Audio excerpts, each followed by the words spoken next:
जमीन लूटने का एक बड़ा षड्यंत्र चला हुआ है। जमीन रात को बेचना चाहे तो जमीन रात को बिकती है। रात के अंधेरे में जमीनों के सौदे हो जाते हैं।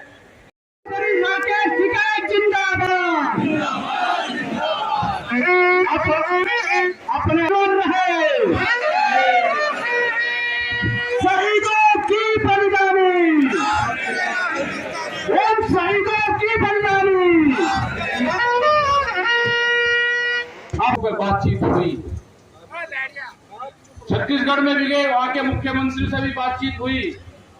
क्या ये है कि भारत सरकार ने ये कहा कि जहां पे बीजेपी के सरकारें हैं वहां के मुख्यमंत्री किसानों से बातचीत नहीं करेगा?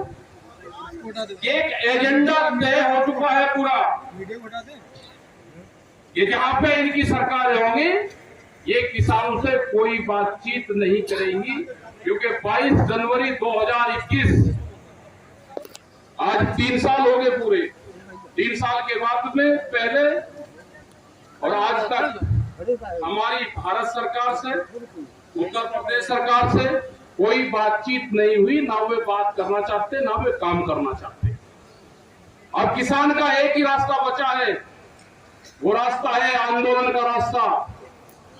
अगर आपका आंदोलन नहीं होगा तो आपकी जमीन नहीं भी जाएगी और आपकी फसल भी जाएगी और आपकी नस्ल भी जाएगी। जमीन लूटने का एक बड़ा षड्यंत्र चला हुआ है। जमीन रात को बेचना चाहे तो जमीन रात को बिकती है। रात के अंधेरे में जमीनों के सौदे हो जाते हैं। अगर हम अपनी फसल बेचना चाहें तो आंदोलन के माध्यम से भी दिन के उजाले में नहीं बिकती। यहां पे बात करते हैं क्योंकि सरकार का एजेंडा सेट है पूरा, वो तोड़फोड़ में लगी हुई है। वो जातियों में बांटेगी, वो धर्मवाद में बांटेगी, वो आंदोलन को फसलों में बांटेगी, वो छोटे बड़े किसानों में बांटेगी। अगर एक ही फसल का आंदोलन हम गन्ने का ले लें तो उसको भी हर शुगर मिल के अलग अलग हिस्सों में बांटेगी। एक ही शुगर मिल में फिर जो सोसाइटी होती है तो सोसाइटी में बांटेगी। तो एक बड़ा सेट एजेंडा सरकारों का है कि किसानों को कैसे बांटा जाए। भाई पीछे आ जाए जरा। आलू के किसान का हम अगर बात करें तो कोल्ड स्टोर में आलू अपना रखता है किसान, वहां पे उसको भाव नहीं मिलता। अगर भाव थोड़ा सा नीचे होगा तो कोल्ड स्टोर वाला आलू जब्त कर देता है। जमाखोरी का बड़ा मामला है। ये पूरी बेल्ट आलू की है, आपकी मक्का की बेल्ट है, बाजरे की बेल्ट है। भाव नहीं मिलते। एमएसपी गारंटी कानून इसीलिए देश में चाहिए कि हमारी फसलों का जो भारत सरकार ने रेट निर्धारित किया है वो मिल जाए। वो इसलिए नहीं मिलता कि व्यापारी सस्ते में आपकी फसलों को खरीदता है और महंगे में आम लोगों को बेचने का काम करता है। मुझे बिहार का किसान दिनेश जी यहाँ पे है। बिहार का किसान अपनी धान की फसल 800 रुपए से 1200 रुपए क्विंटल बेचता है। वही व्यापारी वहां से धान खरीद के लखीमपुर, शाहजहांपुर, रामपुर, मुरादाबाद, हरियाणा और पंजाब में बेचता है, एमएसपी में बेचता है। तो एक व्यापारी 2 जगह नुकसान करता है। बिहार और पूर्वांचल के किसान की सस्ते में खरीदता है और यहाँ के किसान पे एमएसपी के नाम पे बेचता है। तो एमएसपी का भी लाभ हम किसानों को नहीं हो रहा।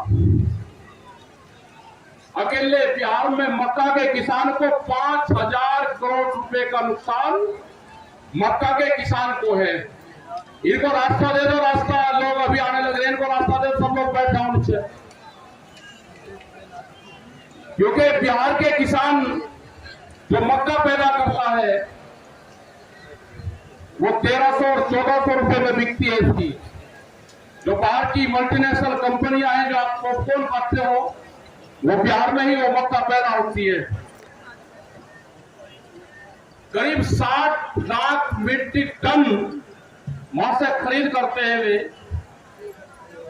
और 1 टन पे करीब 7 से 8 हजार रुपए का नुकसान है। तो अगर ये पूरा हिसाब लगाओगे तो ये 5-6 हजार करोड़ रुपया बैठता है। इसी तरह से जो हमारा सेब का किसान है, हम सेब खाते हैं यहाँ पे, लेकिन पता रहना चाहिए कि सेब के किसान की क्या हालात है। वो श्रीनगर, जम्मू कश्मीर, हमारा हिमाचल और उत्तराखंड के जो पहाड़ी क्षेत्र है, वहां पे इसकी फसल होती है। अभी देश के प्रधानमंत्री जी बाहर गए अमेरिका के सेब पे किसानों पे जो टैक्सेस लगते थे वे भारत में कम करे हैं, 20% से भी ज्यादा है। उसका सीधा नुकसान जो कश्मीर का किसान है, जो हिमाचल का किसान है, जो श्रीनगर का किसान है, जो उत्तराखंड का किसान है, उसको सीधा नुकसान उसको होगा। दूसरी चीज ये है कि बाहर के व्यापारियों को फायदा हो। पिछले साल कश्मीर के किसानों के ट्रक 15 दिन से 22 दिन तक रोके, जिससे उनको 2000 करोड़ रुपए का नुकसान हुआ। क्या ये एक साजिश थी कि वे ज्यादातर वहां के मुस्लिम किसान हैं, उनको नुकसान करा जाए? क्या ये षड्यंत्र था? क्या ये है कि किसान अपनी फसल सस्ते रेट में बेचे, किसान बैंकों से कर्जा ले और अपनी जो जमीन वो सीधा फिर बैंकों को दे दे, क्योंकि कर्जा उससे पटेगा नहीं। एक साजिश चल रही है। हम पूरा देश का किसान एक हैं। ये सरकारें हमको धर्म और जाति में बांटेगी, किसानों की फसलों का नुकसान करेगी। हमको इकट्ठा होकर बड़े आंदोलन की तैयारी करनी पड़ेगी। जैसे दिल्ली में 13 महीने आंदोलन चला, ऐसे ही एमएसपी के लिए पूरे देश भर में एक बड़ा आंदोलन चलाना पड़ेगा।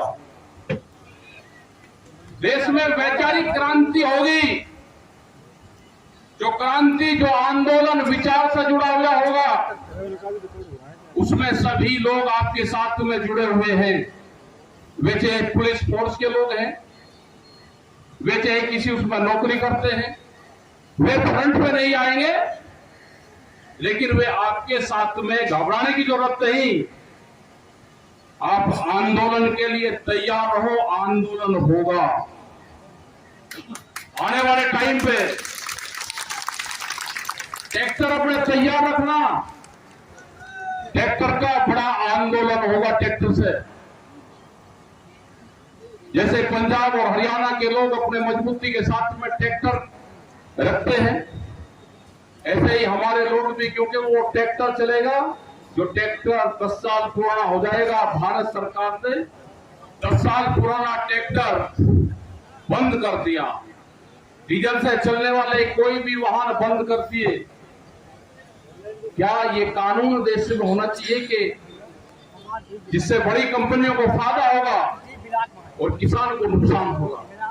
जो एनसीआर है उसमें 10 साल डीजल वाहन, वो चाहे जज की गाड़ी हो, वो डॉक्टर की गाड़ी हो, वो किसान का ट्रैक्टर हो, वो रोडवेज की गाड़ी हो, ये सारा एक कैटेगरी में आ सकता है। कौन किसान है कि जो 10 साल में अपना ट्रैक्टर बदल देगा?